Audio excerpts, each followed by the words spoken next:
Bienvenue chez Les Incorruptibles. Les Incorruptibles, c'est beaucoup plus qu'un podcast. C'est un mouvement hebdomadaire qui a pour mission de faire briller les secrets du web. Ici, on va t'aider à secouer tes idées, briser les chaînes du conformisme et te lancer vers une définition du web totalement différente de tout ce que tu as déjà vu jusqu'à maintenant. Ici, on se contente pas de suivre les tendances, on les questionne. Que tu sois un créateur de contenu, un entrepreneur en ligne, un assoiffé du web ou que tu souhaites apprendre et t'inspirer, ce podcast est pour toi. On jette par-dessus bord les mythes de la réussite, on plonge dans les coins sombres du web pour comprendre les opportunités cachées et on démystifie les idées préconçues pour te montrer la réalité rafraîchissante de l'entrepreneuriat moderne. Alors installe-toi, branche tes écouteurs et participe avec nous à la transformation du web, un épisode à la fois. Bon show! Bienvenue dans un nouvel épisode des Incorruptibles. Je suis accompagnée de Mélanie Hallé, stratège et consultante marketing. Consultante marketing, oui. Merci. Merci de compléter. Comment ça va, Mel? Ça va super bien. Dans le jus, mais ça va bien. Dans le jus de? Dans le jus de plein de projets à faire. Fermer ma piscine, notamment. On en parlait. La piscine, quel aspect l'automne? Mm-hmm. Ben, l'hiver, bientôt. Bientôt l'hiver, oui. T'as-tu installé tes pneus d'hiver? Bon, là, tu veux-tu vraiment aller là-dedans? Je sais pas. Moi, j'aimerais 4 saisons homologuées hiver parce que je ne roule pas beaucoup. Alors, moi, ça me fait bip de changer mes pneus. Puis le petit monsieur qui m'est installé, il m'a dit « Ah oui, ça, c'est des bons pneus pour la neige et le verglas. » Je les ai testés l'hiver passé. Ça fonctionne super bien. Alors, j'économise sur les pneus et les rendez-vous au garage. Genre, je fais même pas 4000 kilos par année. Ouais. Ah, ben là, c'est normal que... Ça s'use pas vite. Là, ils vont craquer... T'allais les tester dans un stationnement? J'ai pas drifté, non, je vais pas là-dedans, mais je glisse pas. Ben, il faut dire que j'ai 4 roues motrices aussi, là, ça aide. Ah, ben ça aide pour... Ah ouais, mais je suis quand même surprise, c'est rare que le monde fasse ça. Ouais, c'est un bold move. T'es wild. Donc aujourd'hui, on reçoit Kayla, je sais que t'avais hâte de la rencontrer. Oui! Donc bienvenue. Non. Enchantée. Puis on va parler d'un sujet quand même... Tabou. Oui, très tabou. Mm-hmm. Puis on avait hâte, honnêtement, d'en parler. Fait que, Kayla, tu es une ancienne podiatre, profession que tu as pratiquée durant 8 ans, donc 4 ans dans ta propre clinique que tu as créée, ton entreprise. À l'âge de 23 ans, tu as fait une faillite de 276 604, des chiffres que tu m'as bien donnés. Tu affirmes d'ailleurs qu'il y a 10 ans, tu as vécu le plus gros échec de ta vie en te lançant naïvement en affaires.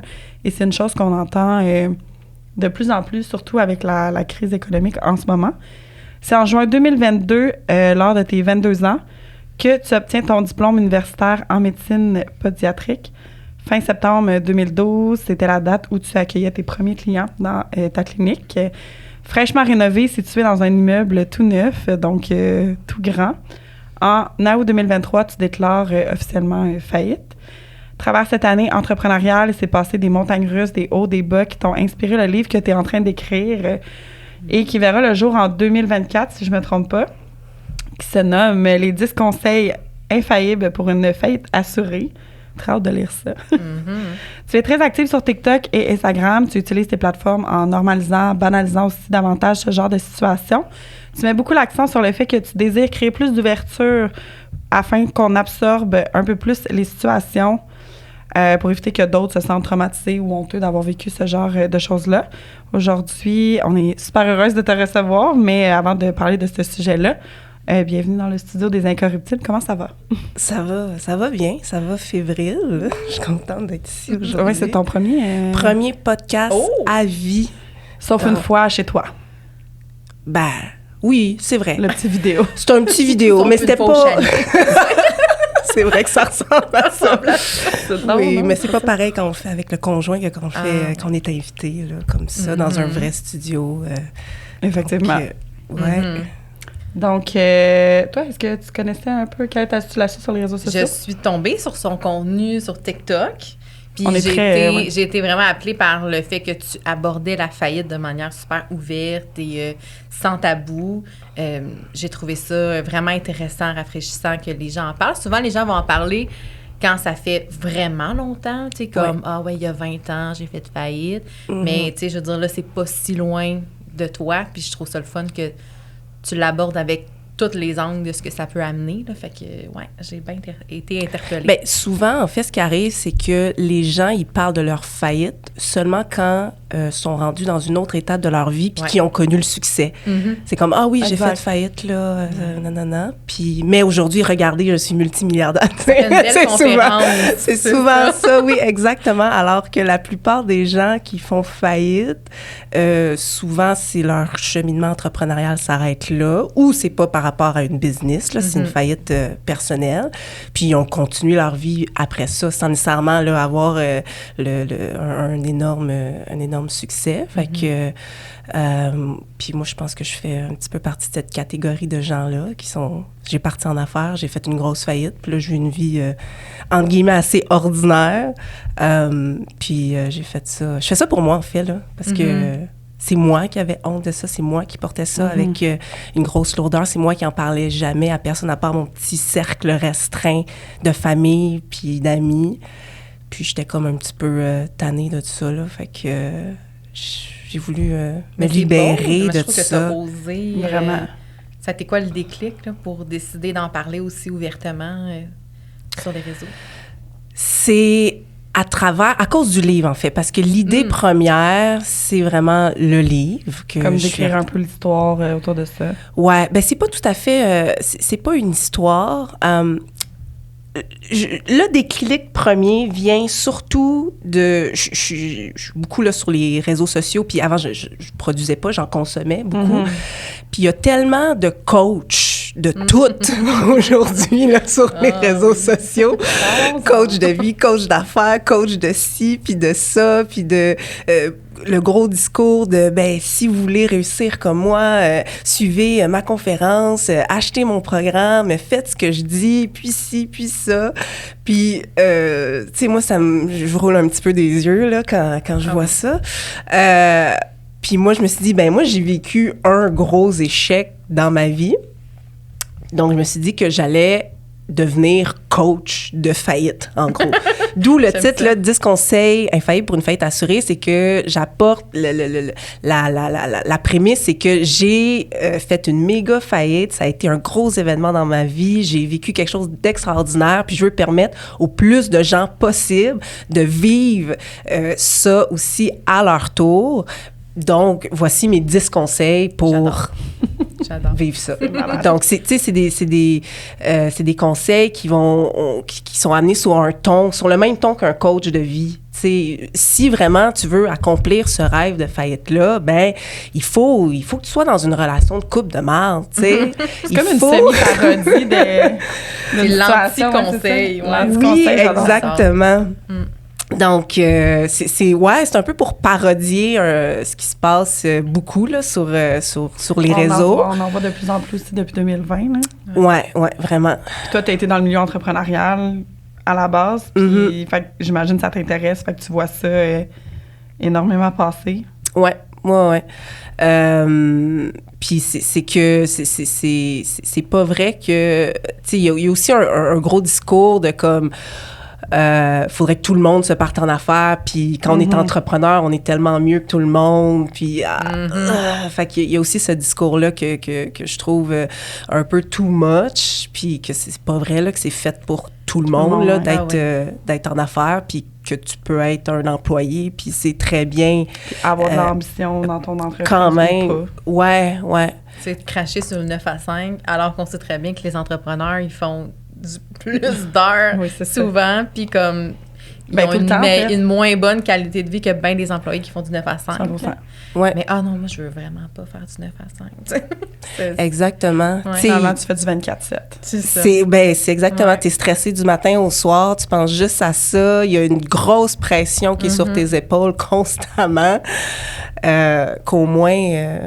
moi, aujourd'hui, là, c'est du 9 à 5 là, que je fais, là, puis je trouve ça, moi, pour ma vie dans ce moment, puis les choses que je veux faire, je trouve ça parfait. J'ai pas cette grosse pression-là de comme, il faut que je rentre de l'argent dans mon entreprise, là. Faut que j'aille chercher des clients, faut que je fasse du démarchage, tout ça. Tes finances, démarchage, engager du monde, en tout cas, ça vient avec un lot de responsabilités. Là. Exactement. Fait que... Mais justement, si on parle du début de ton parcours, est-ce que tu peux nous raconter comment tu as décidé, tu sais, tu as fini tes études, puis toi, c'était inévitable que tu partes en affaires? Ouais. C'était ça? Il n'y avait pas d'autre option. OK. J'ai mes 2 parents qui sont chiro, mes 2 parents qui avaient leur propre clinique chiropratique. Donc, c'est un peu le modèle, là, moi, que j'ai eu pendant mon enfance. C'est mon père, ma mère, c'est un retour aux études là, un petit peu plus tard, mais des entrepreneurs, des travailleurs autonomes, des gens, surtout si je regarde mon père, là, qui ont bien réussi, puis que ça a bien fonctionné. Donc, c'est un petit peu pour ça aussi que je suis allée dans le domaine de la santé, que je suis allée en pédiatrie. Pas parce que j'avais un réel intérêt. T'étais pas fascinée par les pieds? J'étais pas fascinée par les pieds. J'étais pas fascinée tant que ça par la biologie puis la médecine non plus. Puis pas tant... J'avais pas ça en moi, cette espèce de passion de vouloir guérir puis d'aider les gens non plus. OK. Donc, c'est juste que quand t'es à l'école puis que t'as des bonnes notes puis que t'as 90% partout, tout le monde te dit « Ah ben là, faut que t'ailles en médecine, faut que t'ailles en médecine. » C'est vrai. Ouais, alors que ça n'a pas de lien, là, les notes puis ce que tu dois faire plus tard. Bref, fait que j'ai été beaucoup influencée par ça. Puis, je suis pas en train de dire que mes parents me mettaient de la pression pour aller vers là. C'était pas ça du tout. C'est une influence générale, là. Donc, c'est pour ça que je me suis ramassée en pédiatrie. Puis, avec le modèle parental, ben moi, je sortais de l'école, puis j'ouvrais ma clinique, puis il n'y avait pas d'autre option que ça, là. J'avais comme déjà dans ma tête là, mon parcours de vie, puis qu'est-ce que ma vie allait être, là. Comme, OK, je gradue, j'ouvre ma clinique, après, c'est le chum, la maison, les enfants, tu sais, c'était comme très carré. De le pire, c'est qu'on pense souvent comme ça, de... Ouais. Ouais. Quand on se part en affaires, c'est comme notre vision de je veux ça, je veux dans tel ordre, etc. Puis toi, t'as quand même fini l'école jeune, là? Ouais, j'ai gradué à 22 ans. Puis je pensais qu'à 22 ans, je savais exactement c'était quoi la vie, puis comment tout allait se passer, là. Puis, fait que c'est pour ça aussi que ça a été une grosse claque d'en face, là, tout ce qui s'est passé après.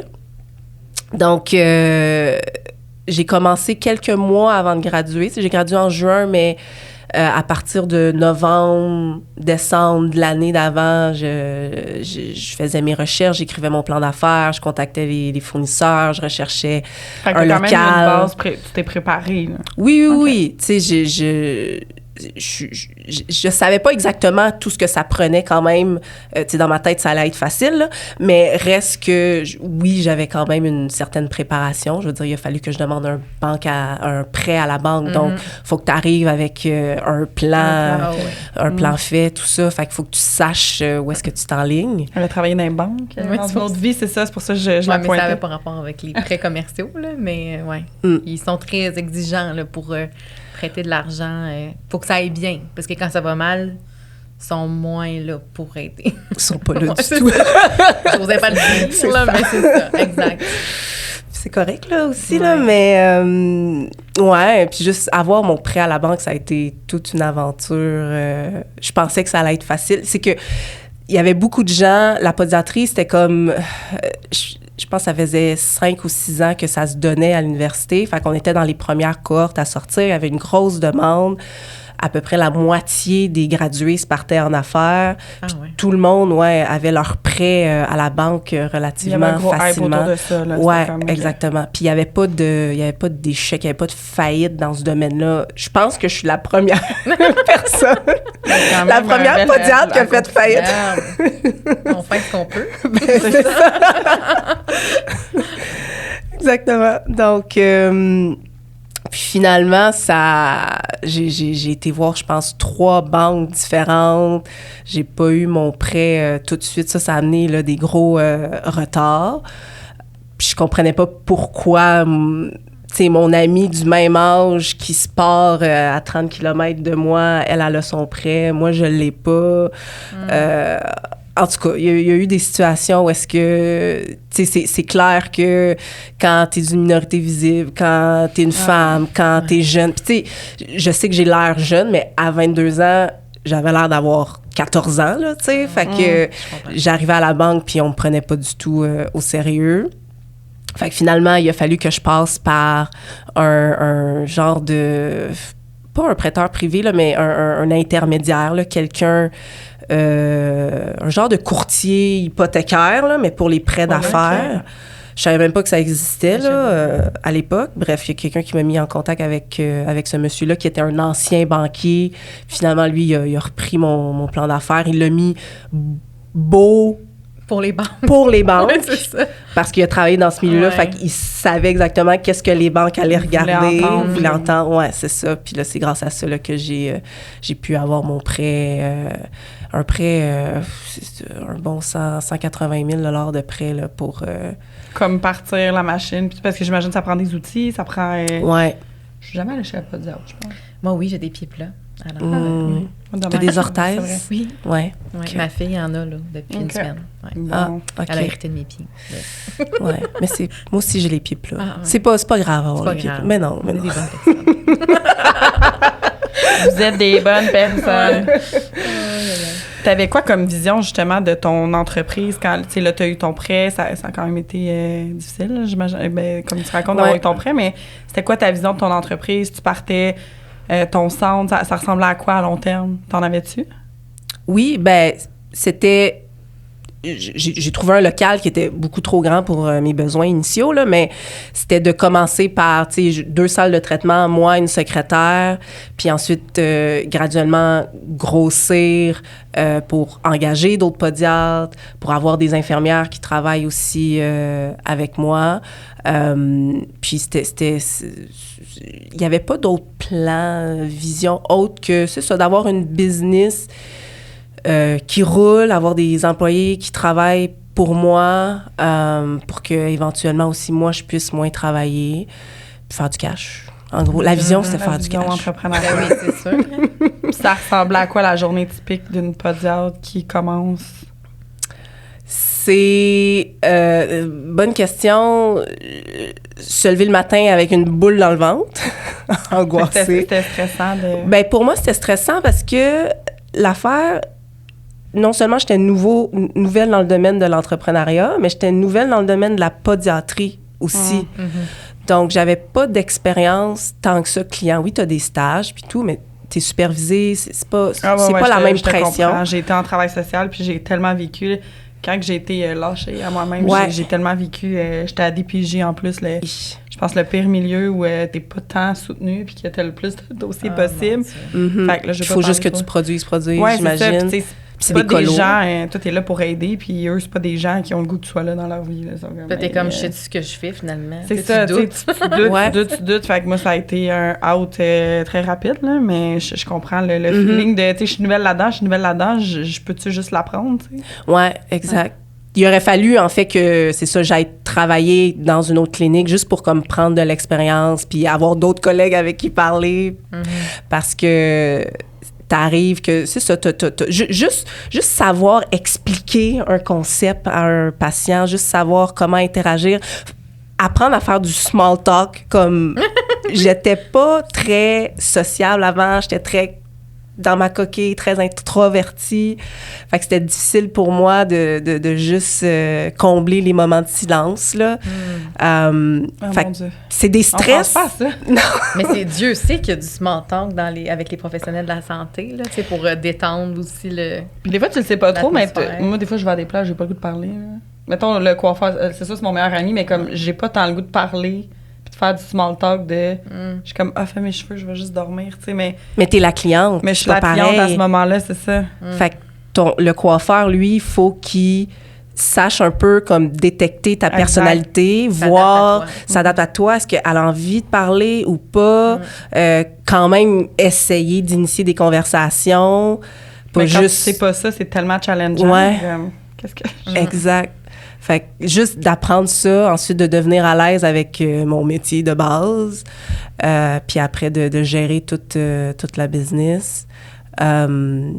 Donc, journée typique, si on revient à ça. Oui, il y avait une question, c'est vrai.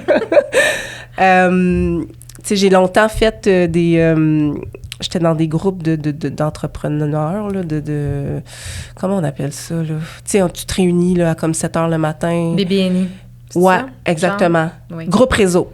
J'étais dans le groupe réseau. OK, c'est une autre affaire. Tu fais pas ça, toi aussi, ou t'as déjà fait ça? BNI, non. Ah, OK, non. BNI, c'est parce que t'es comme obligé de référer les gens qui sont là. Ouais. Puis il faut absolument que tu sois présent. Si t'es pas présent, tu t'engages. Il y a quelqu'un qui doit venir te remplacer. Oh ouais, c'était ça. C'est très rigide. Ah, mais ça, groupe réseau, c'est des BNI? C'est un genre, c'est inspiré de ça. Okay. C'est à peu près les mêmes règles. C'est un petit peu plus souple que les BNI. Okay. Mais c'est, toutes les, par exemple, jeudi matin, 7h, tout le monde se rencontre, puis c'est une personne par profession. Là. Tu peux pas avoir 2 avocats, mettons. Ouais. Puis à chaque semaine, il faut que tu arrives avec j'ai référé telle personne, j'ai pris contact. Tu sais, c'est pour amener de la business à tout le monde qui est là. Puis tu as développé un petit réseau d'affaires là, en même temps. Fait que j'ai fait partie de ça. Fait que j'allais là-dedans. Après, j'allais à ma clinique. Au début, j'avais une secrétaire, mais après, j'ai bien vu que je faisais pas d'argent. Fait que t'as vraiment commencé direct avec une secrétaire. Ouais, exact. Qui était ma tante. OK. Que je me souviens pas. Je pense pas que j'étais genre sur le payroll ou quoi que ce soit, là. Fait que je l'appelais quand j'avais besoin d'elle. Puis à un moment donné, je l'appelais juste plus. Désolée, ma tante. Puis, tu sais, j'étais comme gênée de tu sais, j'ai jamais pris le téléphone pour lui dire « Hey, finalement, je t'appellerai plus jamais. » là. J'étais comme trop gênée que ça aille pas bien. Je suis trop occupée, je m'excuse. Ça va trop bien. Ouais. Fait que, ouais, je me rendais à mon bureau, prendre les appels sur le répondeur s'il y en a, accueillir mes premiers patients, faire ma stérilisation de mes instruments. Puis, y avait-tu comme tout justement la gestion financière, le marketing? T'avais-tu des journées où tu essayais de faire ça? Parce que là, on recule, ça fait quand même. Ça fait 10 ans. C'est pas tant connu, là, tu sais, mettons Instagram. Mais non, je sais même pas s'il y avait Instagram. Je pense que ça commençait. C'est quoi ta promo, mettons, à part le BNI?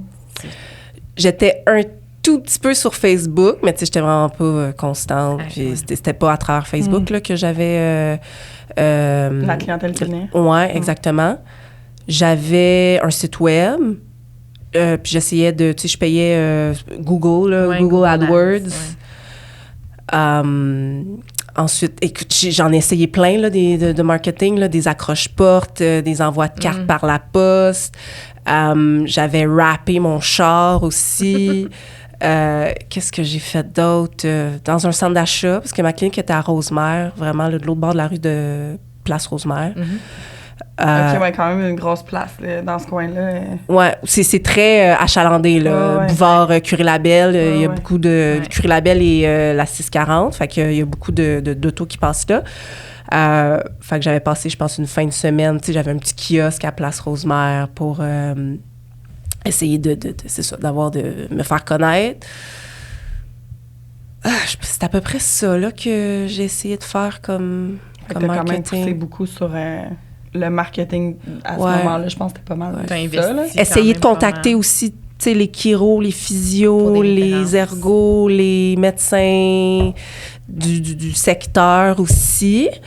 Mais tu sais, c'est des choses que...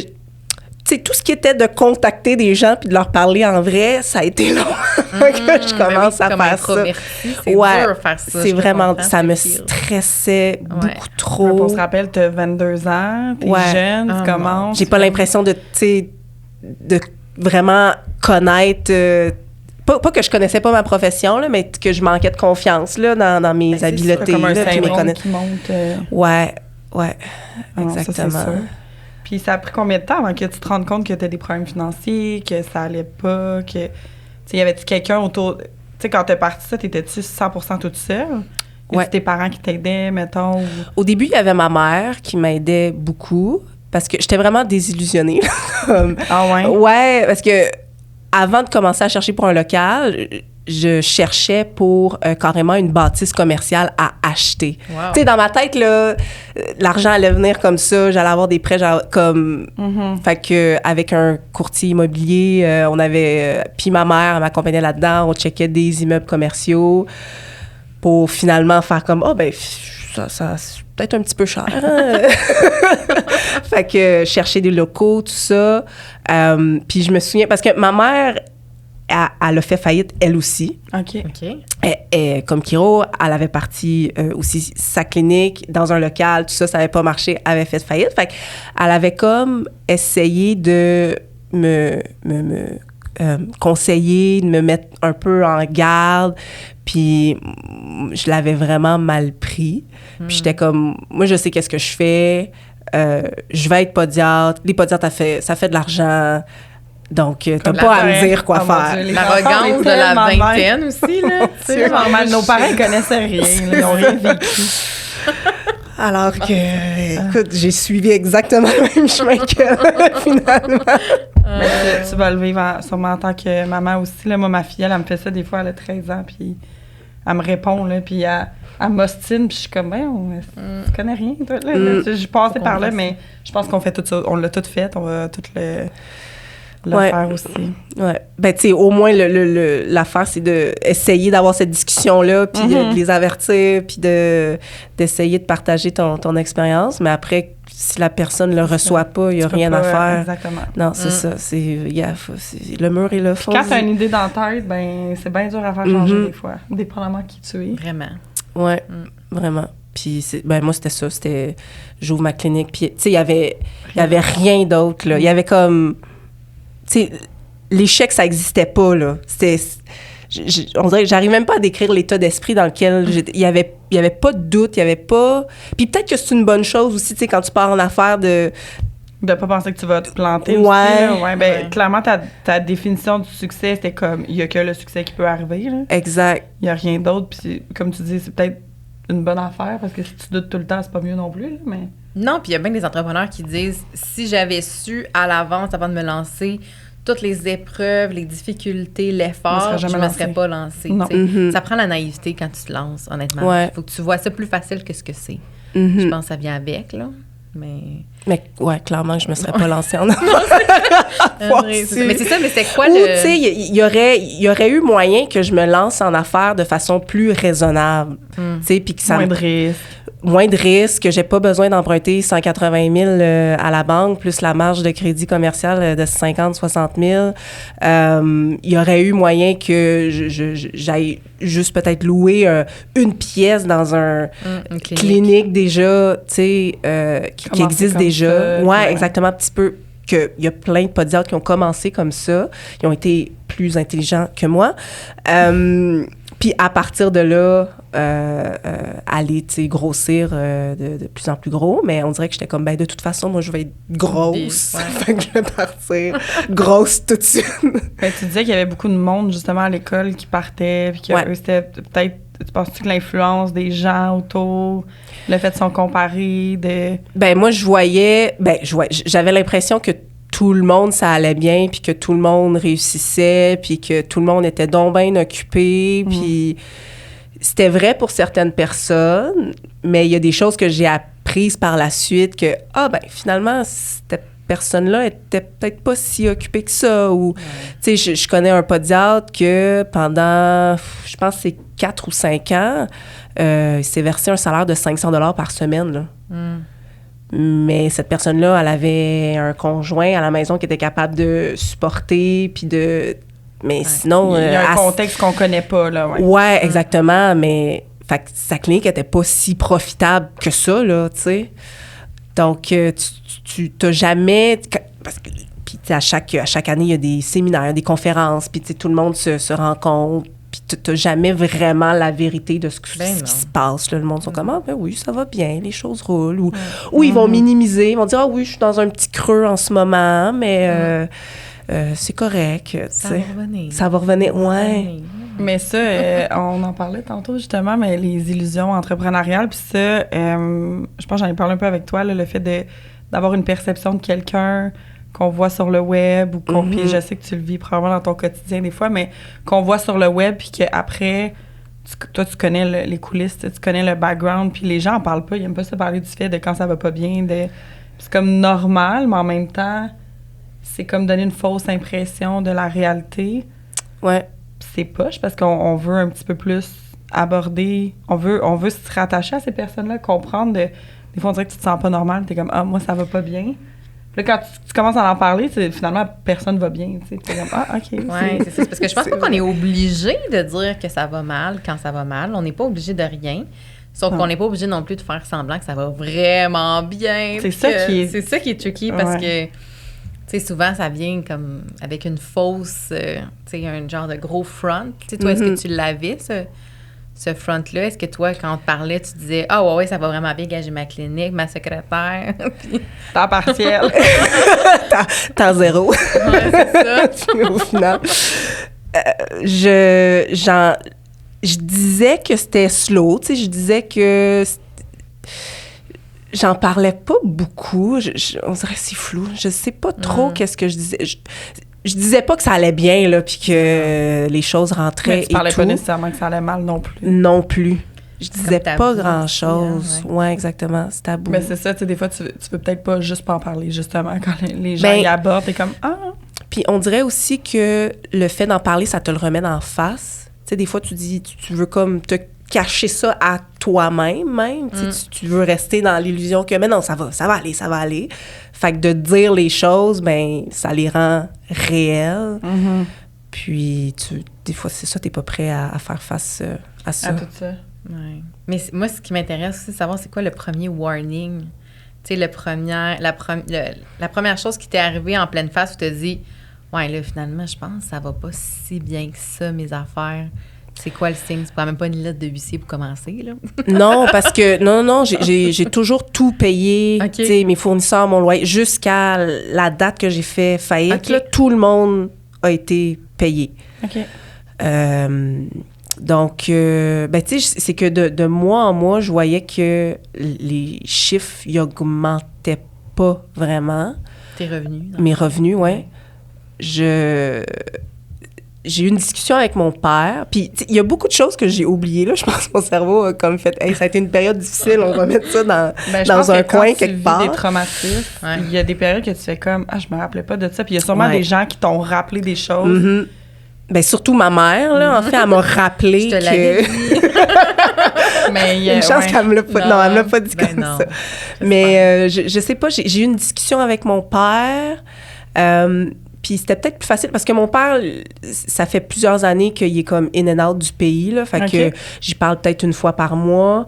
Fait que des fois, c'est plus facile de dire les choses à quelqu'un que tu vois moins souvent parce qu'ils vont pas nécessairement te le remettre dans la face à tous les jours. Fait que ouais, j'ai parlé à mon père, puis là, il a bien vu que comme ça allait pas du tout. Puis c'est lui qui a comme fait « OK, là, on va aller voir un syndic ». Puis c'est lui qui, après, l'a dit à ma mère. Puis les choses se sont enchaînées, là, après ça. Mais tu sais, jusqu'au dernier moment, il y avait pas de fête. Tu sais, c'est pas quelque chose que j'ai comme préparé. Tu sais, il y a des entrepreneurs qui voient ça d'avance, sont comme, OK, là, c'est ça va pas bien, je sais que je m'en vais vers ça. Fait qu'ils arrangent leur flûte ou ils savent d'avance qu'ils vont faire faillite. Fait qu'ils arrêtent de payer certaines choses. Moi, jusqu'à la fin, j'étais comme, ben non, je paye tout le monde, je paye mes fournisseurs, je paye mes mensualités de mon prêt, puis tout ça. Fait que c'est pas tant des difficultés financières, c'est juste que parce que tu sais, j'avais beaucoup plus de dépenses que de revenus. C'est juste que pendant cette année-là, ça avait été absorbé par la marge de crédit. Puis là, c'est que j'arrivais au bout de la marge de crédit. Ouais, c'est ça. Fait que là, c'était plus possible de... C'est ça. OK. Mais c'est tout à ton honneur d'avoir continué à payer tes fournisseurs. Parce que justement, tu l'as dit, il y a beaucoup d'entreprises qui voient les choses venir et qui volontairement vont avoir comme le dernier espoir de dire comme « OK, ben regarde, je vais pas payer lui parce que là, je vais investir plus en pub. » Tu sais, comme une espèce d'énergie vraiment de désespoir. Puis c'est ce qui fait qu'il y a beaucoup d'entreprises en faillite, que quand tu regardes la liste des fournisseurs non payés, ça fait mal, là. Tu sais, tu te dis, mon Dieu, puis c'est des fois, c'est... Mais c'est parce que c'est d'autres PME aussi, souvent, ces fournisseurs-là, qu'eux, ils ont rendu un service ou un produit, puis ils seront jamais payés. Mais en même temps, tu sais, tu peux pas en vouloir à la personne qui a essayé aussi, là, de se partir en avant, c'est ça, ça n'a juste pas fonctionné. Ça, c'est quelque chose dans le milieu... en ce moment sur le web entrepreneurial que, tu sais, moi, j'ai fait de la gestion d'entreprise dans les dernières années avant de retourner sur le marché du travail, puis c'était un aspect qui revenait souvent dans la gestion, une mauvaise gestion financière. Les fournisseurs sont pas payés, mais ils doivent rendre des services. Si la personne veut faire plus d'argent, ben il faut que la personne l'aide. Ça devenait un peu toxique, limite de non, faut comme tu te places, je pense. Puis après, si tu as besoin de fournisseurs, là, tu. Mais des gens qui sont pas capables d'affronter la réalité de ça, tu sais. Ils font pas faillite, mais ils survivent. C'est ça, puis tu survis au profit de faire étouffer bien d'autres entrepreneurs comme ta graphiste, ton adjointe, parce que toi, t'es pas capable de payer. Bien, tout le monde en souffre dans ton écosystème, là. Fait que c'est comme... Non, j'avais parlé à un entrepreneur qui, lui, avait fait faillite parce que un de ses plus gros clients le payait pas. Puis contestait, puis en tout cas, il y avait eu une affaire il voulait l'amener en cours, puis tout ça. Puis c'est qu'il avait tellement investi, c'était pour un nouveau produit. Il avait engagé des gens, il avait grossi son usine, il avait investi beaucoup d'argent pour finalement pas être payé. Puis tu sais, c'est pas que nécessairement mal gérer ses affaires. C'est pas, tu sais, il y avait pas mal de revenus de d'autres clients. Son entreprise fonctionnait pas, mais si ton plus gros client paye pas, puis il a fallu que tu débourses pour lui rendre un service ou un produit. Puis après ça, des avocats pour te faire payer. Exact. Ouais, ça, c'est challengeant. Puis je pense que, en tout cas, on en voit beaucoup à travers le web. Il y a un certain niveau de conscience des gens qui offrent ce service-là, qui devraient arrêter, mettre leurs limites. Il y a un certain niveau de conscience je parle pas de moi. Il y a un certain niveau de conscience de l'entrepreneur de comme, OK, ça marche plus, je gère mes choses. Puis il y a un certain niveau de conscience d'offrir ça, dans le fond, entre les deux. Fait que je pense que c'est tellement une auto-responsabilité, je sais pas comment dire ça, là, mais... Ben, tu sais, faut quasiment que, quand tu fais tes projections financières puis tout ça, que là-dedans, il y ait... Excusez. Tu as le droit de tousser. Faut que tu prévois qu'il y a des gens qui te paieront pas. Faut que tu prévois qu'il y a des gens qu'il va falloir que tu rembourses. Il faut que ça soit dans ton plan d'affaires. Effectivement. Puis tu y penses pas là au début, tu penses pas à ça. Tu penses pas à ça parce que tu penses juste au profit un peu que tu peux faire. Puis je pense qu'on est tellement dans une ère où on veut tout faire, déléguer. On est beaucoup dans « OK, je vais me payer ça, je vais me payer ça, je vais me payer ça », mais on n'évalue pas tout ça, tu sais, au niveau finance, puis c'est la base, là. Puis au début, tu peux pas. Au début, idéalement, c'est que tu essaies toujours de partir juste, puis essayer de tout faire soi-même. Puis l'autre affaire aussi, c'est que souvent, on se crée des dépenses qui sont pas nécessaires au début. Oui. Tu sais, je parlais du fait que j'ai loué un local, tu sais, c'est un local de plus de 1000 pieds carrés que j'utilisais à moitié, là. Mais neuf, fait qu'il a fallu que je rénove tout le 1000 pieds carrés, là, au complet. C'est des dépenses, puis c'est quand même cher, des rénovations, là, c'est pas donné. Ensuite, j'avais acheté un logiciel de rendez-vous puis de facturation à 4000 $. Puis en plus, j'avais une mensualité de 100 $ par mois pour le garder.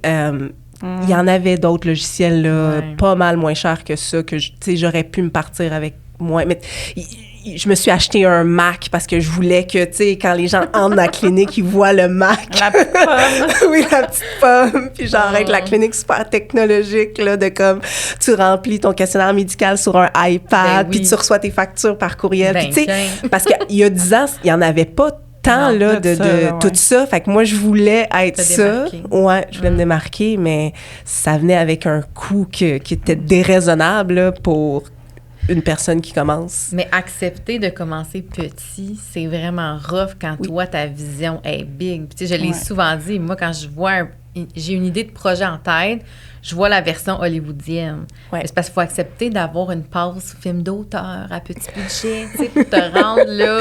Tu sais, c'est vrai, c'est rough parce que tu dis, hey, mais moi, j'aimerais ça que ce soit genre professionnel, justement, le beau Mac, la techno. Mais le problème, c'est que, tu sais, faut commencer par faire de l'argent, là, avant de.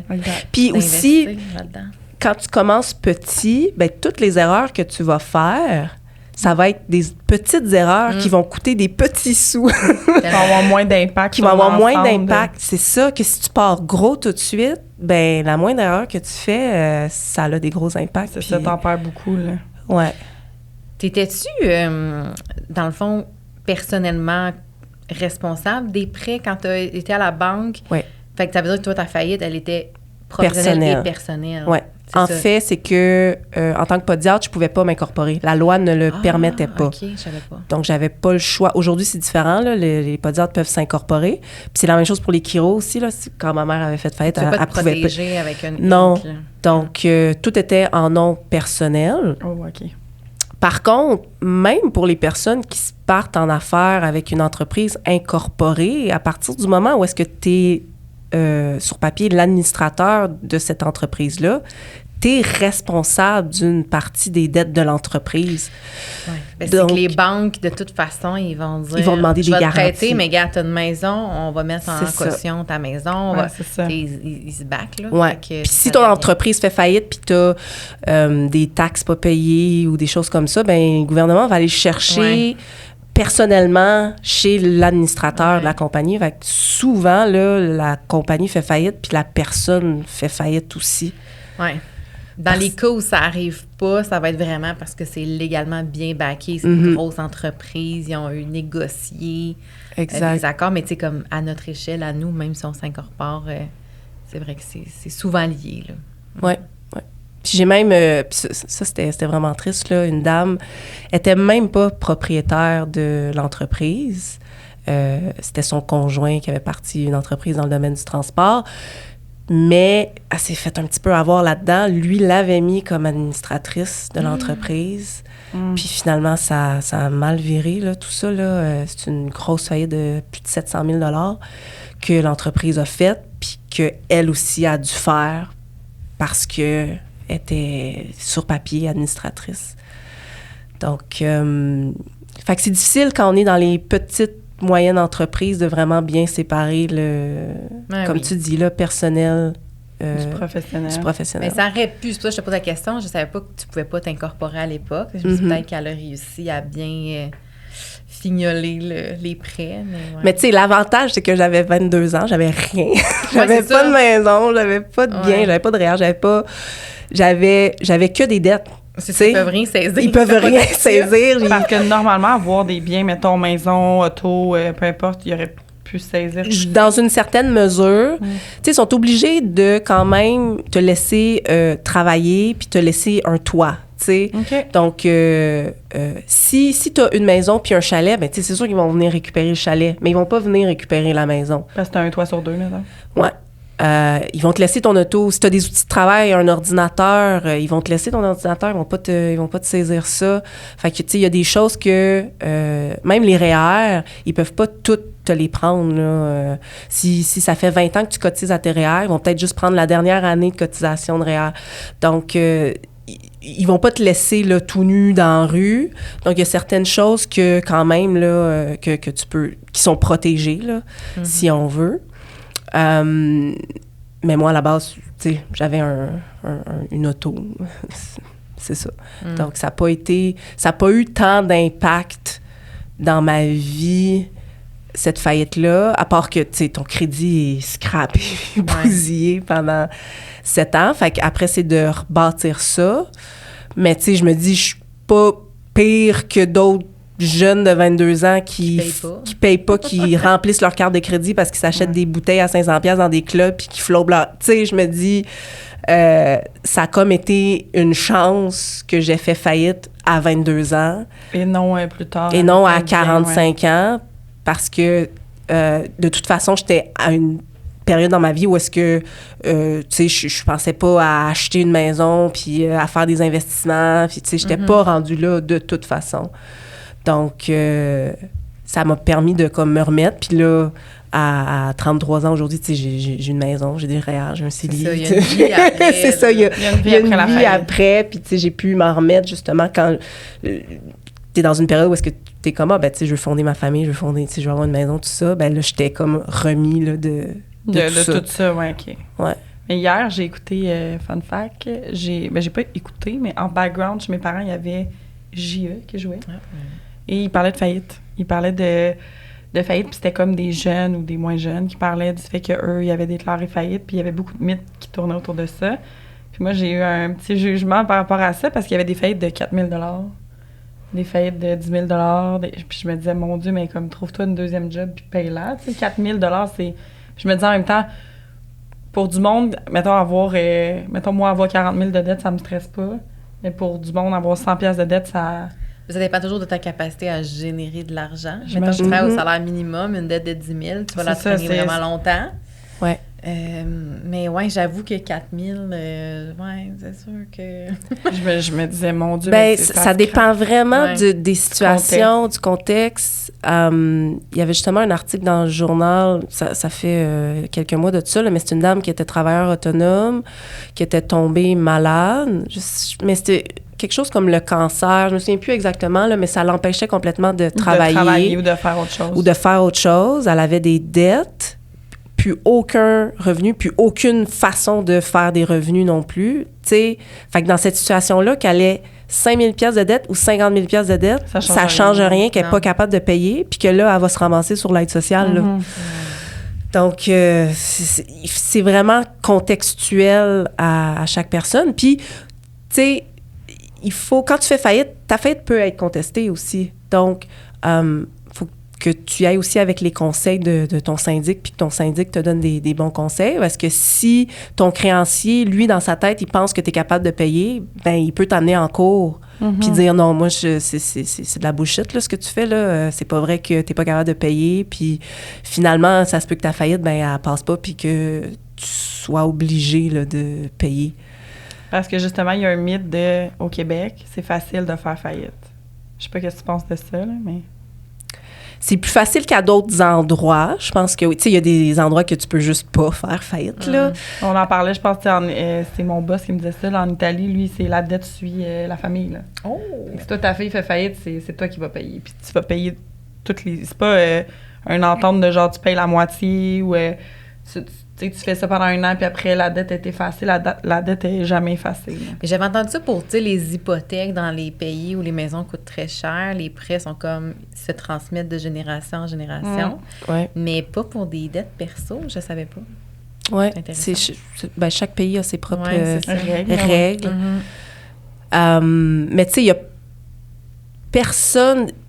Peut-être que c'est facile, je sais pas. Il reste qu'il y a des conséquences à faire faillite. Tu sais, comme je dis, là, ça bousille ton crédit, puis après, c'est difficile de... Ça, c'est pendant 7 ans? Pendant 7 ans, ta faillite reste dans ton dossier de crédit. Donc, à chaque fois que tu veux aller pour une carte de crédit, pour un forfait cellulaire, pour, tu sais, des niaiseries comme ça, ben... Que t'es bloqué tout le temps. Ouais, exactement. Puis...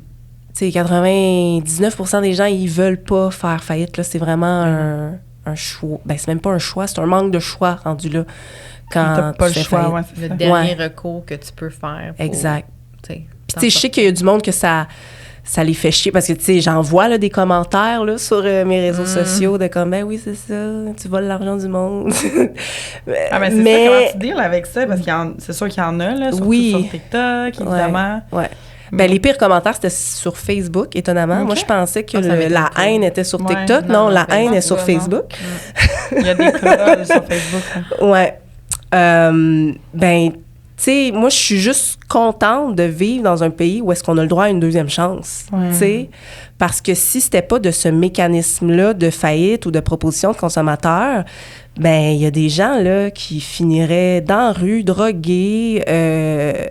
Il y en a déjà, là, mais je veux dire encore plus. Ou juste faire des actes. Il y a des gens qui se suicideraient. Je veux dire, j'ai parlé parce que, tu sais, pour mon livre, j'ai interviewé, il y a 6 personnes que j'ai interviewées, puis que je récupère un peu là, ce qu'ils ont vécu dans mon livre. Puis il y en a beaucoup là, que... À la fin, là, juste avant de faire faillite, là, c'est comme, ben, je fumais, puis je buvais à tous les jours, puis j'avais des pensées suicidaires, puis si c'était pas de la faillite, ils seraient peut-être pas là aujourd'hui. C'est parce qu'imagine payer pendant, mettons, une dette de 276 000 que tu es obligé de payer. Je paierais encore aujourd'hui. Comment tu serais stressé encore aujourd'hui? C'est une hypothèque, là, c'est pas mêlant. C'est une hypothèque, ouais, t'en aurais pour 25, 30, 40 ans, là. Exactement. C'est pour ta vie, fait que c'est... Comme tu dis, c'est beau ce que tu as dit, d'avoir une deuxième chance, d'avoir cette possibilité-là de... Ouais. Tu sais, de pouvoir faire « Hey, j'ai merdé solide. Mais au moins, oui, il va y avoir une petite passe difficile, mais tu sais, je vais pouvoir me refaire une vie après. » Ouais. Puis c'est ça, ça a été un gros gros apprentissage, là. Il y a tellement de choses que je referais plus aujourd'hui. Mais, puis tu sais, ça reste que ça me permet aussi de niveau professionnel, parce que, tu sais, là, je suis plus podiatre aujourd'hui, mais il y a plein de choses que j'ai appris dans cette période-là que je suis capable de, tu sais, que j'ai récupéré, puis que j'utilise, tu sais, des outils. Là, dans le fond, je me suis construit une boîte à outils professionnels que je sais que peu importe le métier, tu sais, je vais pouvoir l'utiliser. Pourquoi tu voulais pas continuer de podiatre après? C'est-tu comme l'échec... T'as englobé l'échec de la profession avec la faillite ou c'est juste t'as changé d'intérêt, de plan de vie, mettons? C'est pas mal ça, tu sais, je me suis rendu compte assez rapidement que j'aimais pas ça. C'était pas ta passion? C'était pas ma passion. Bon, ben c'est ça. Puis t'as un peu suivi, comme tu disais, tu sais, t'as vu ça, tes parents.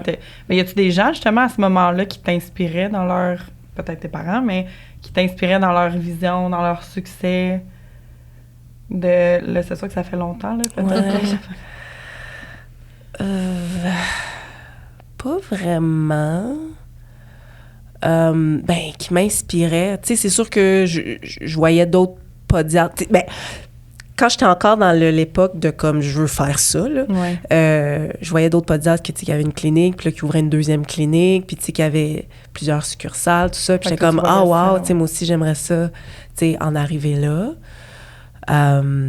Mais j'ai su assez... Je me suis ostinée à pratiquer cette profession-là, mais j'ai su, tu sais, dans cette première année-là de pratique, là, je pense que je me mentais un petit peu à moi-même, là, mais comme je savais que c'était pas fait pour moi. Parce que comme professionnel de la santé, il faut que tu aies une réelle satisfaction à procurer du bien à tes patients. Tu sais, quand tes patients reviennent te voir puis te disent « Hey, j'ai plus mal. Hey, je suis capable de faire toute ma journée de travail debout sans avoir mal aux pieds. Hey, ça, c'est complètement Tu sais, t'es censé ressentir une joie puis, tu sais, du bonheur. Une genre de valorisation. Oui, une valorisation.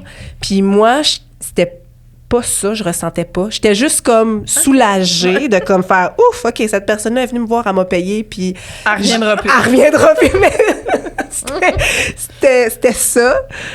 J'avais pas de satisfaction à aider le monde dans leurs problèmes. Mais c'est quand même pas un red flag, mais c'est quand même un signe assez inévitable de peut-être pas ma carrière de rêve. Ouais. Exact.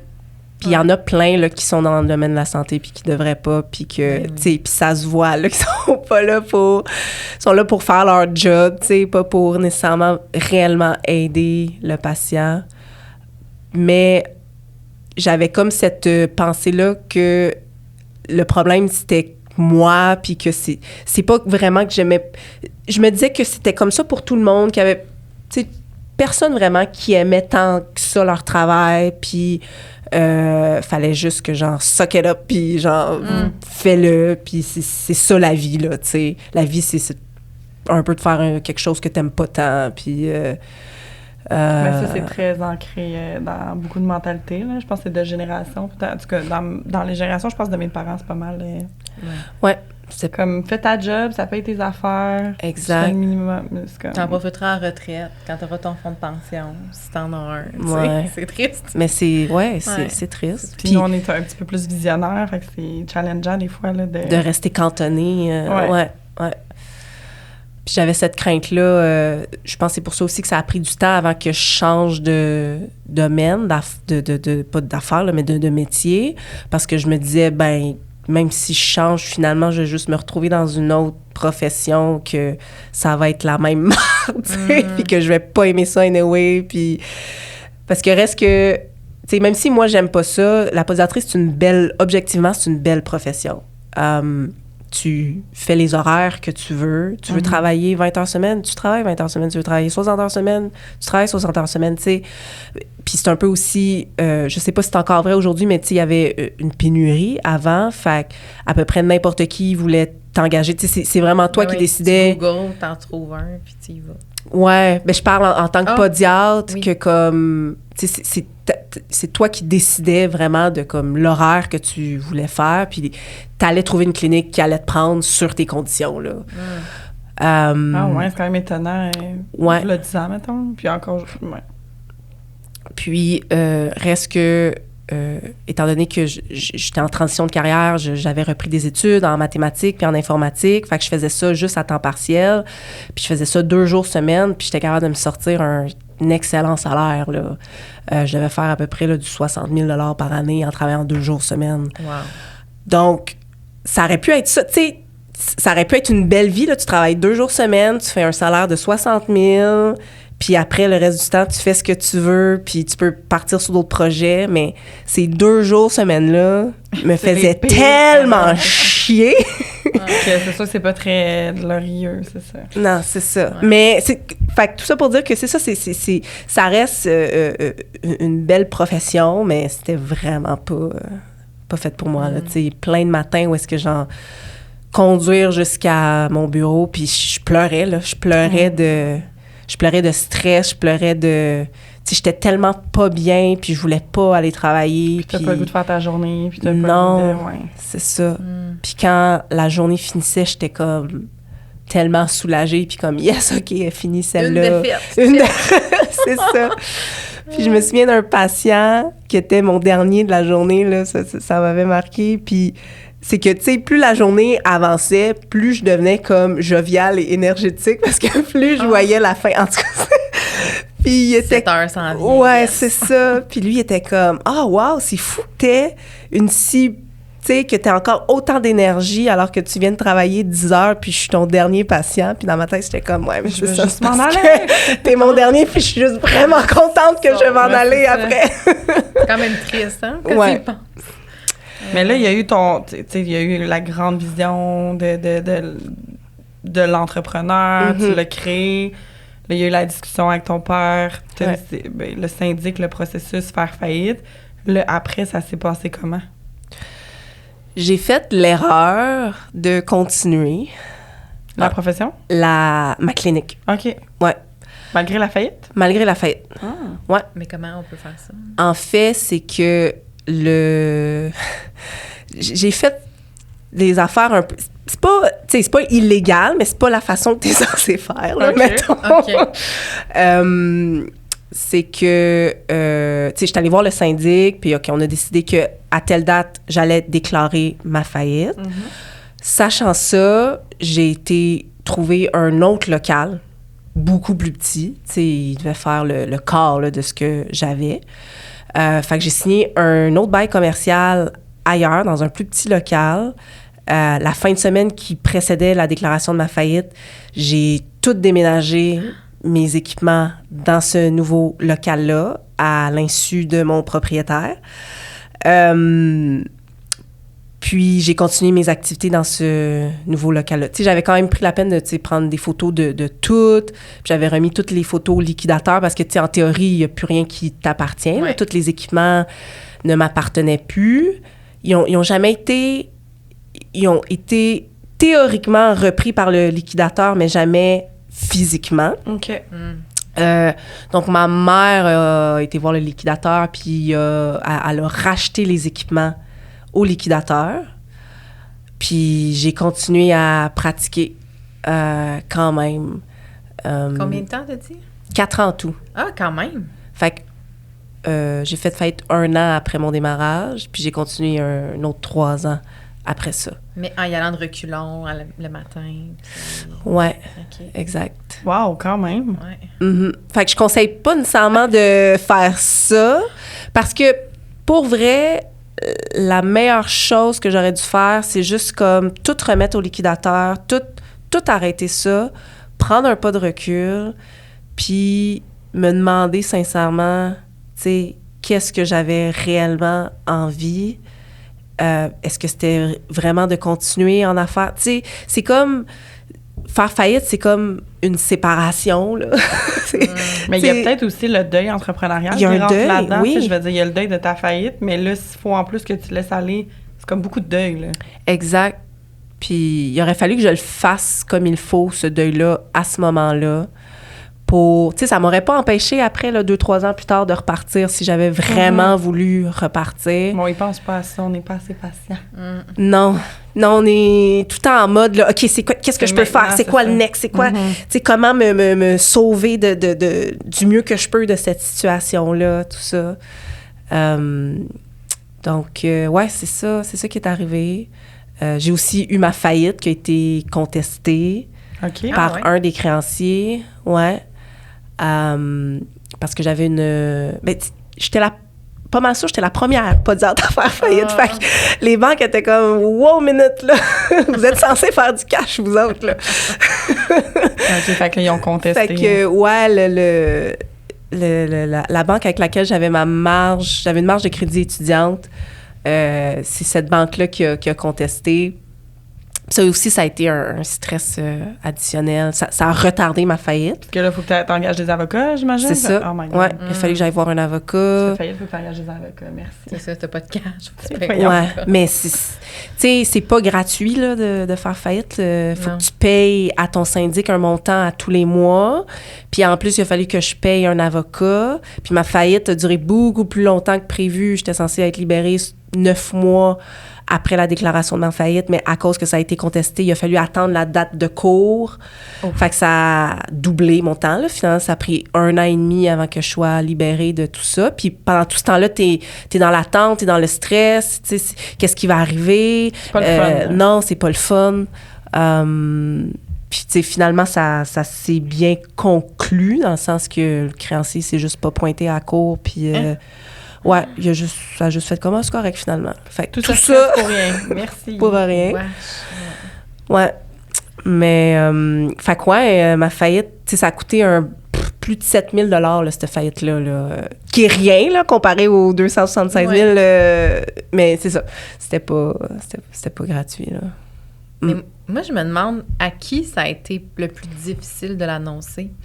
C'était-tu ta mère? C'était-tu tes amis ou tes collègues? Parce que je pense que t'avais un conjoint aussi à ce moment-là. J'avais un conjoint. Ouais, on n'a pas parlé de ça, hein, avec le conjoint. Parce que des fois, l'entourage, en tout cas, t'en parles, ceux qui te suivent sur les réseaux sociaux, t'en parles beaucoup que, tu sais, d'être bien entouré dans ce genre de période-là, ben ça peut accentuer certains sentiments ou pas, mais que c'est important de... Hey, c'est à qui ça a été le plus difficile? Tout le monde qui faisait pas partie de mon cercle. Tu sais, j'ai quand même des belles amitiés qui durent depuis des dizaines d'années, là, à qui, oui, c'était difficile de le dire, mais, tu sais, ça passait bien, puis c'était pas dans le jugement. Je me souviens pas que ça avait été difficile de le dire à mes parents. Ma mère a passé à travers ça, fait qu'elle n'était pas dans le jugement, tout ça. C'était toujours difficile de le dire aux nouvelles personnes que je rencontrais, de le dire aux autres personnes de mon milieu. Je me souviens d'une fois, j'étais dans un séminaire, puis je parlais à un fournisseur là, de produits médicaux, tout ça, puis il était comme « Ah oui, dans le coin, ça arrive nord, là, il y a une podiatre qui a fait faillite. » Tu sais, il me parlait de ça à moi. Okay. Puis là, j'étais comme « C'est moi. » Tu sais, il y avait vraiment une...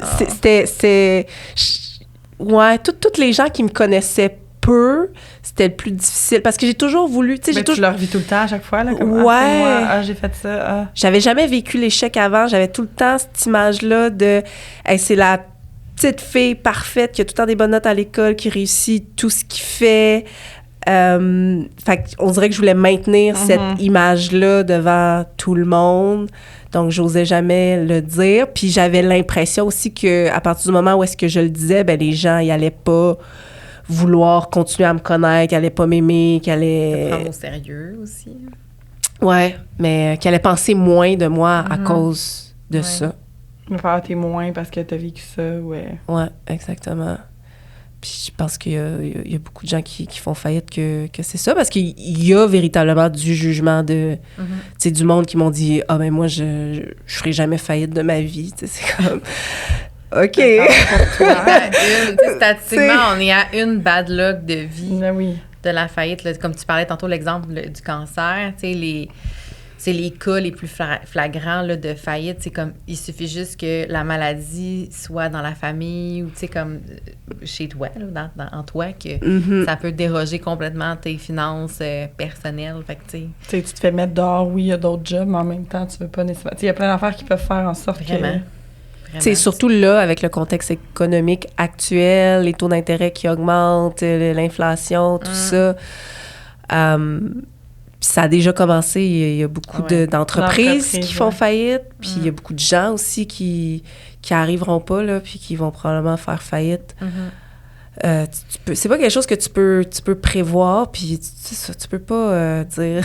tu peux pas te mettre au-dessus de ces gens-là. Mais les gens sont tellement dans le jugement. Trouves-tu que c'est plus difficile? Pas plus difficile. Trouves-tu qu'on est plus sévère avec les femmes par rapport à la faillite? Parce que, tu sais, mettons, là, il y a des Donald Trump qui se vantent d'avoir fait je sais pas trop combien de faillites, puis on est comme, ouais, c'est correct, tu sais, c'est relevé. Trouves-tu qu'avec les femmes, des fois, je pense juste à l'exemple, mettons, Caroline Néron, comment elle a été comme critiquée, lavée sur la place publique parce que, genre, mon Dieu, c'est pas la première, là, puis c'est pas la dernière, puis... Non, puis c'était vraiment pas la pire, là. Non, c'est ça. Non. Puis, tu sais, moi, je pense pas que ça la valorise moins, parce qu'elle était dans les dragons, là, quelque chose comme ça, puis je sais que ses collègues, puis je dirais pas les noms, là, mais que ses collègues ont dit, moi, quelqu'un qui donne des conseils, quand ils ont vécu ça... Pour moi, ils sont pas capables de gérer des entreprises, mais moi, au contraire, je me dis... Moi, sérieusement, la personne qui m'a le plus aidée dans mes finances, c'est quelqu'un qui a fait faillite.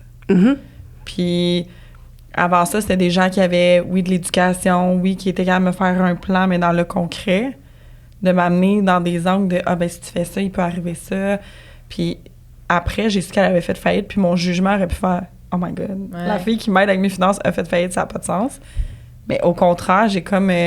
changer un peu mon opinion par rapport à ça. Puis quand Caroline Néron avait fait faillite, je comprenais pas les commentaires. Ben je sais pas. Moi, c'est mon impression. Je trouve qu'on le pardonne beaucoup plus facilement à des hommes parce qu'on se dit, ah, ben tu sais, il a été courageux, il a pris des risques, tu sais. Alors que c'est, ah, mais elle a pas été prudente, elle sait pas gérer son argent. T'sais, on est tellement sévères. Puis je pense aussi qu'il y a une différence entre les États-Unis puis ici. Aux États-Unis, c'est pas mal vu de partir en affaires puis de faire faillite. Tu sais, c'est un peu plus glorifié, puis c'est un peu plus comme... C'est comme si c'était un droit de passage aux États-Unis, puis c'est comme, OK, t'as parti une entreprise, t'as fait faillite, good! Puis il y a des entrepreneurs aux États-Unis qui disent, moi, je travaille juste avec des gens qui ont fait faillite, parce qu'ils sont capables de voir puis de reconnaître que ce monde-là, ben ils ont eu une expérience, ils ont appris, tu sais, il y a des leçons que ils savent c'est quoi quand ça va mal. Exact. Parce que si ça va toujours bien, c'est que c'est dans ces moments-là que tu deviens moins prudent, puis que tu es à risque de faire plus d'erreurs. Tu es plus comme tête enflée parce que tu te dis, ben moi, toutes les décisions que je prends, c'est tout le temps des bonnes décisions. T'es pas dans le doute, t'es pas... Donc, mais ici, oui, les faillites, c'est beaucoup plus jugé. Puis c'est intéressant, je l'avais jamais pensé comme ça, que effectivement... les femmes ont tendance à être beaucoup plus critiquées. Checkez pas ses affaires, tête en l'air. Tu sais, elle a écrit un livre aussi là, par rapport à ça, Caroline Néron, puis j'ai écouté un podcast dans lequel elle a apparu dernièrement. Puis c'est, tu sais, elle est pas conne, cette fille-là. C'est ça. Moi, c'est pas qu'elle a mal... Oui, elle a pris des mauvaises décisions, mais tu sais, comme tout entrepreneur... qui l'a amené là, d'autres entrepreneurs, c'est d'autres choses. Puis... Exactement. C'est bon, on a critiqué beaucoup son ambition de dire qu'elle voulait des magasins physiques. Elle a fait un move. Je pense que c'est aussi le timing. Là, elle voulait être dans les Carrefour Laval, dans tous les gros centres d'achat, alors qu'on sait que ça fait ça, le marché. C'est en décroissance. Les fréquentations fait de centres d'achat. Fait que, c'est un ensemble de décisions. Oui, elle aurait peut-être pu le voir venir. Oui, elle aurait peut-être pu être prudente dans sa croissance, mais en même temps, si elle avait fait tous ces moves-là puis que ça avait fonctionné, on aurait salué son courage et sa détermination, tu sais. Fait que... On est très sévère avec le jugement de ce qui se passe. Je pense qu'on se donne le droit, tu dois le vivre avec les réseaux sociaux, là. On se donne vraiment le droit de juger, même si on connaît pas ça, de critiquer vraiment sévèrement. Tu sais, j'ai lu, puis là, je suis en train de dire que Elon Musk, c'est nécessairement la personne qu'il faut suivre. Et, peut-être pas, mais tu sais, même lui, avec son entreprise Tesla, j'ai lu sa biographie, là, puis ça aurait pu complètement échouer, puis aurait pu faire faillite, puis il était carrément à une journée là, de faire faillite parce qu'il faisait une ronde de financement, puis était en attente de voir s'il allait avoir l'argent ou pas, puis il aurait pu ne pas avoir ce financement-là, puis là, son entreprise aurait fait faillite. Tu sais, comme...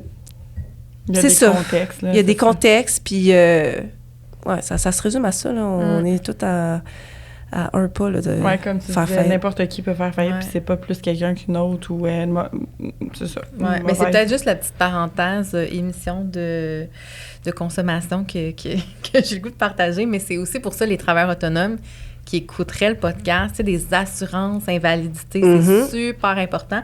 Moi, c'est la première chose que j'ai faite avant de me lancer. Je suis allée voir mon courtier en assurance parce que je me suis dit, ben justement, si je suis malade, je me casse, tu sais, c'est niaiseux. Si je me casse une jambe, techniquement, je peux encore travailler, là, dans mon cas, mais il y a beaucoup de métiers où tu peux pas travailler si t'es pas mobile. Tu sais, si je me casse la main demain matin, je peux mais tu tombes malade, là. Je tombe malade, dépression majeure. Tu t'es pas payé, hein? Je ne peux. Ben non, parce que c'est moi, je suis celle qui donne le service et qui est payée pour. Fait que ça fait partie de comment tu peux t'aider à prévenir, même si, tu sais, on peut pas tout prévoir. Puis c'est pas des montants qui sont... tu te mets pas riche, là, on s'entend sur l'assurance invalidité. Non. Mais ça reste que, tu perds ta maison, puis tout. Au moins la base, puis avoir un minimum selon tes revenus. Exact, oui. J'en avais une, assurance invalidité, mais... Tu sais, je pense que c'était une assurance invalidité de comme 3 000 $ par mois, là. Qui couvrait pas tout. Qui allait pas couvrir, de toute façon, toutes les dépenses. Tu sais, quand t'as un magasin, pas nécessairement un magasin, mais quand t'as un local physique, puis des dépenses, un loyer, tout ça... non, c'est ça, tu peux pas t'assurer pour ça, mais c'est plus dans le cas, tu travailles à la maison, derrière ton ordi. Ça, oui. Assurance maladie grave aussi. Que tu sois capable de payer ton hypothèque puis ton épicerie pendant que ça va pas bien, tu sais, il faut y penser. Ouais. Voilà, c'était mon petit conseil. Vraiment. Parenthèse, conseil à oui, c'est ça. Pas juste aussi quand tu es tout seul, mais quand tu pars en affaires avec quelqu'un d'autre, tu sais, c'est des choses qu'il faut vraiment que tu discutes, que tu signes des contrats de comme, OK, qu'est-ce qui arrive si moi je tombe malade, si toi tu tombes malade, si toi tu tombes enceinte puis tu pars en congé de maternité, qui paie les dépenses? Tu sais, qu'est-ce qui arrive? Ça, c'est des choses même à la base, dans l'entreprise, qui fait quoi? On sait pas quoi. C'est toutes des choses que tu dois discuter. Qui prend les décisions envers X, Y, Z? Parce que souvent, tu as des forces et faiblesses chez un et l'autre. Ouais. Ça, c'est des affaires que... Oui, c'est ça. Souvent, quand ça... C'est comme en mariage. Hein? C'est comme pourquoi on fait notre testament puis ou les contrats. C'est parce que, ben quand ça va bien, tu prends des décisions différentes. Mais quand ça va mal, si tu l'as pas écrit dans ton entente... Ouais.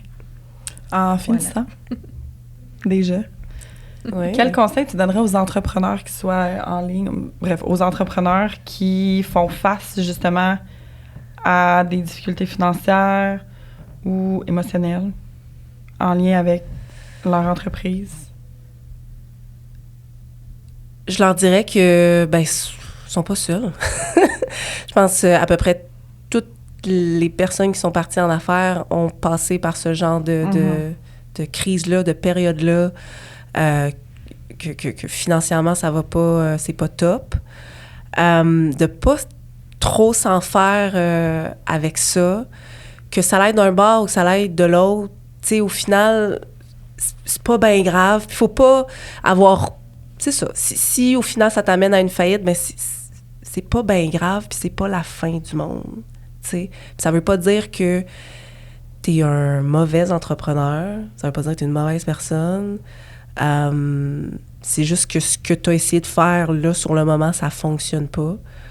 Puis ça va pas nécessairement t'empêcher de faire autre chose après, là, plus tard. Ça affecte pas ta valeur. Ça affecte pas ta valeur, non. Comme être humain. Là. Du tout. Puis quand tu pars en affaires, c'est comme... C'est pas quelque chose qu'on pense, mais tu sais, il faudrait quasiment se le dire de comme, OK, je pars en affaires, je donne tout, j'essaye. Si ça fonctionne, yes. Si ça fonctionne pas, j'aurais essayé. Tant que tu as tout fait ce que tu pouvais, puis que tu as essayé, après, tu n'as rien à te reprocher. Là. Ça donne rien de te culpabiliser constamment. Là. Exact. J'aime ça. C'est un beau mot de la fin. Puis avant de te laisser partir, je pose toujours une question en lien avec le podcast. On aimerait savoir s'il y a une chose pour laquelle tu te dirais incorruptible, que ce soit dans ta vie perso ou professionnelle, ce serait quoi? Incorruptible. T'es non négociable sur ce point de vue-là, sur cet aspect-là. Je dirais que je planifie plus sur le long terme. Même sur le moyen terme. Il y a des gens qui sont comme, OK, dans 1 an, je veux être là. Dans 5 ans, je veux être là. Comme, j'y vais 1 année à la fois. Puis, that's it. Je pense que c'est ça, là. Je me construis plus d'espèces de gros plans de vie, de c'est ça que je veux, puis c'est ça que j'ai... J'y vais avec comment je me sens sur le moment, puis qu'est-ce que je veux faire dans les prochains mois, puis on change, puis on évolue, puis on veut plus nécessairement les mêmes affaires aujourd'hui qu'il y a 5 ans, qu'il y a 10 ans, puis c'est ça, c'est de me permettre de changer d'idée à toute heure du jour et à tout moment. Puis que c'est correct. Ah, j'aime ça. J'aime ça. C'est un beau mot de la fin. C'est bon pour des structurés comme nous qui ont une vision quinquennale, là, tu sais, de où ils s'en vont. Et des fois, c'est vrai que ça change. C'est de se permettre, en fait, puis je le dis tout le temps, c'est de se permettre d'optimiser cette vision-là, tu sais, de pas... Exact, de pas rester c'est ça qui est écrit, c'est ça, puis c'est ça que je fais, tu sais, c'est... Ouais. En gestion, c'est tout le temps le même. Je veux dire, on se fait un plan de match, on pense à long terme, on regarde les risques, mais comme ça se peut que la semaine prochaine, ça change complètement parce qu'il est arrivé X, Y, Z. Je pense qu'on a peur de... On l'a vécu en 2020, je pense qu'on s'est comme... Exact, on a dû s'adapter parce qu'il y a une pandémie mondiale qui a changé le monde. Là. Tu sais, ça a pris le bord, puis les plans ont fait, OK, ben on veut s'adapter. Dans 1 an, on pense que les gens vont être rendus là. Fait qu'on essaie ça. C'est un risque qu'on prend, puis c'était ça. On manageait au fil des vagues. Oups, nos affaires. On se dit, ben c'est ça. Exact. On va-tu avoir des enfants à la maison ou on va être libre? Puis on va... Puis tu sais, nous, dans l'entrepreneuriat en ligne, il y a eu comme les formations en ligne qui ont explosé. Tout le monde avait du budget parce qu'on n'avait plus de passe de métro, plus d'essence à payer. Le pouvoir d'achat était grand. L'hypothèque était rendue à 1,9 %. Exact. Ouais. Là, on s'en va dans le mauvais sens par rapport à ça, au pouvoir d'achat. Fait que comment qu'on se réinvente, comment qu'on deal avec ça, c'est... Ouais. On en reparlera dans 1 an. On en reparlera dans 1 an. Oui. On a peut-être toutes fait faillite. Hey, je le souhaite pas. Du bois, Seigneur, Karine. Je vais frapper. C'est pas un beau mot de la fin. Là, on efface, on recommence. Mais merci. On peut te suivre sur TikTok, Instagram. Ton nom, c'est? Carl-Louis en faillite. Carl-Louis en faillite. Je voulais que tu le dises parce que j'aurais mis ça tout croche. Tu sors ton livre. On se croise les doigts. Je me croise les doigts. Janvier 2024. Dans quelques mois. J'attends des affaires des autres. Là. Puis je sais que tu as une infolette aussi. Je me suis abonnée cette semaine. Oui. J'en vois rien pour le moment, mais inscrivez-vous à l'infolettre parce que il y a des choses qui vont s'en venir. Il y a des choses qui vont s'en venir. Puis dès que j'ai des trucs intéressants comme la participation à ce podcast-là, ben, c'est sûr que je vais envoyer tout ça là, via l'infolettre. Ah, super. Ben, merci beaucoup. Merci d'avoir accepté l'invitation. Puis j'ai hâte d'avoir les répercussions de tout ça, de voir... parce que je pense qu'il faut le normaliser. Je pense qu'il y en a beaucoup qui vivent des difficultés. Puis je pense que ça va être le fun à écouter pour certains, autant sur YouTube, Spotify.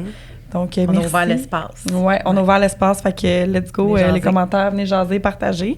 Yes. Et on se retrouve pour un prochain épisode. Merci les filles. Bye. Bye.